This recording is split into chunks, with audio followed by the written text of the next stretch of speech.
उपमुख्यमंत्री Eknath शिंदेंचे x account hack. अकाउंटवर तुर्की पाकिस्तानचे व्हिडिओ दिसल्याची माहिती. तक्रारीनंतर अकाउंट पुन्हा रिकव्हर.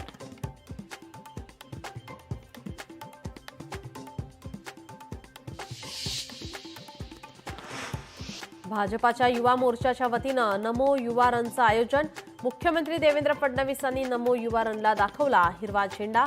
साताऱ्यातही युवा रनला मोठा प्रतिसाद. कर्जत यार्डच्या पुनर्बांधणीसाठी 22 ते 24 सप्टेंबरपर्यंत विशेष ब्लॉक. नेरळ खोपोली लोकल सेवा रद्द. दुपारच्या वेळेस घेण्यात येणार ब्लॉक. आज भारत विरुद्ध पाकिस्तान पुन्हा सामना. रात्री 8 वाजता सुरू होणार सामना. दुबई आंतरराष्ट्रीय क्रिकेट स्टेडियमवर रंगणार सामना.